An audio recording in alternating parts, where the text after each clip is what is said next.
RGG Studio's latest Like a Dragon entry is far from your average remake, throwing in a lot more features to help keep veteran Yakuza fans more than satisfied. What? You picking a fight, old man? I'm shaking in my boots here.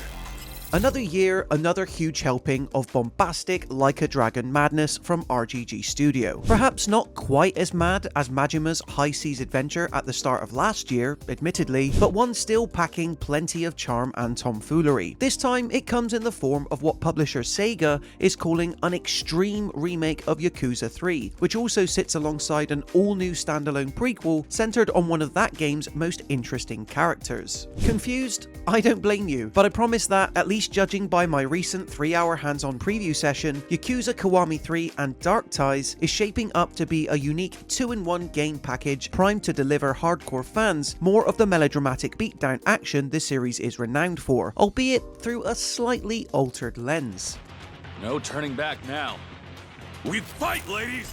My preview popped me right in at the beginning of Yakuza Kiwami 3's sunny sights, in the beautiful beachside region of Okinawa, and while previous Kiwami games have already taught us to expect overhauled graphics, added story cutscenes, expanded minigames and so on compared to the PS2 originals, it doesn't take long to realise that this revamp of 2009's Yakuza 3 could easily be mistaken for a new game altogether. The intention here has clearly not been to recreate the PS3 original beat for beat, but rather offer new and returning players a refreshed perspective to the time in Kiryu's life where he aims to relax and hopes to escape his previous life of gangsterhood by running a children's orphanage. You know, that old chestnut. Evidence of Kiryu's slower lifestyle in Okinawa surfaced almost immediately, with a barrage of new minigames and tasks now featured as part of the Morning Glory Children's Orphanage homestead. A short encounter with his adopted daughter, Haruka, swiftly led to a new daddy rank mechanic being introduced, whereby helping the children with quizzes and their schoolwork will slowly see Kiryu transition to be less of an uncle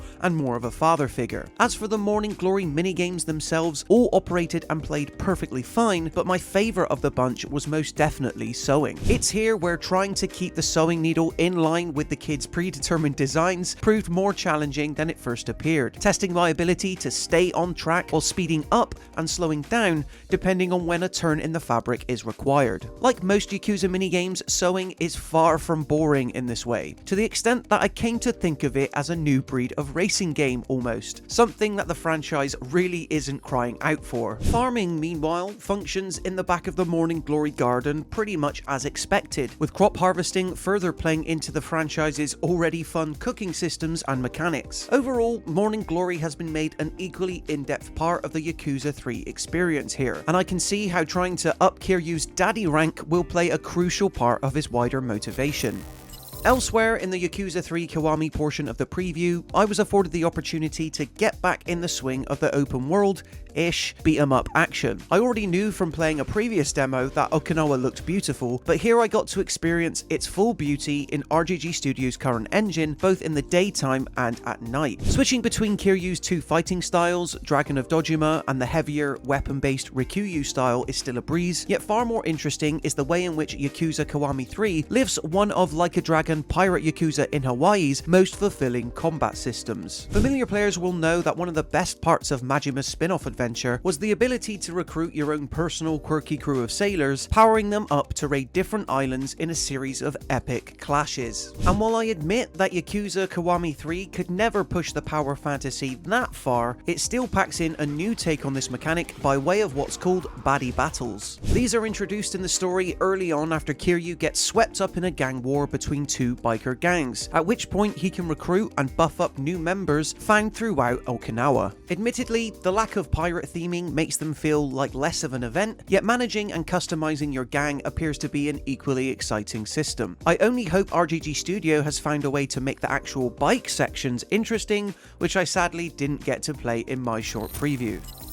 Kiryu's revitalized third outing is shaping up to be a stunner then, but the half of this package I'm starting to become less sure about is the dark ties of it all. Described as a standalone prequel centered on the exploits of Yoshitaka Mine, it appears to be playing the story far straighter than a lot of recent Like a Dragon media and spin-offs, a fact further evidenced by how it looks to primarily take place in the, at this point, overly familiar district of Kamurocho. It's definitely set up to be a perfectly decent rags to riches crime story, yet outside of Mine's slightly unique shootboxing fighting style, I'm not seeing too many other ways Dark Ties aims to set itself apart. Outside of exploring familiar city streets, the one distinguishing feature RGG Studio is pushing with Dark Ties is the underground fight clubs, which Mine can enter and compete in at any time in between significant story beats. Coming in two different flavors, Survival Hell and Brawler Hell, the latter consists of one-on-one fights as Mine works his way up the ranks. So far, so standard. Survival Hell at least wants to be something different, tasking Mine to work his way through several underground labyrinths, unlocking chests and taking on increasingly tougher foes in an allotted time before trying to escape. The one example I got to play certainly showed a lot of promise, but I do wonder just how much juice there will be in repeatedly fighting through these survival hell zones. I can't help but feel like my questions relating to Dark Ties specifically would be answered if I knew how big a standalone it actually is. Instinct tells me to expect something smaller than other Like a Dragon spin-offs such as Judgment or The Man Who Erased His Name, since it's being bundled in with Yakuza Kiwami 3. Yet by featuring the entirety of Kamurocho to explore, it may wind up being as big as either of the original two Yakuza titles. Time will tell, I suppose. But anyway, it's still nice to see it included, especially for veteran players of the original Yakuza 3 seeking additional context for that game's events.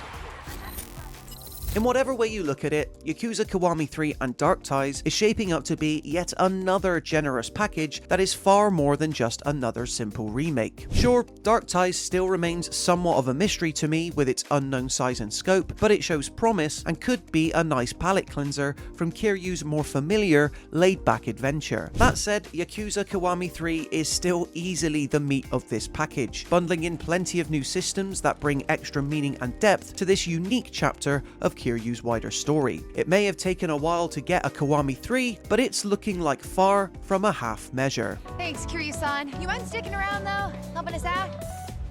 I don't mind, but you can't keep relying on me all the time.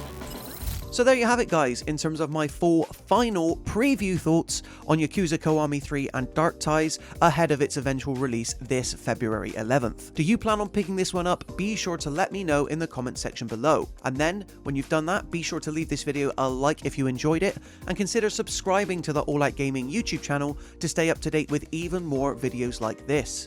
Until next time, thank you so much for watching, and I'll see you in the next one.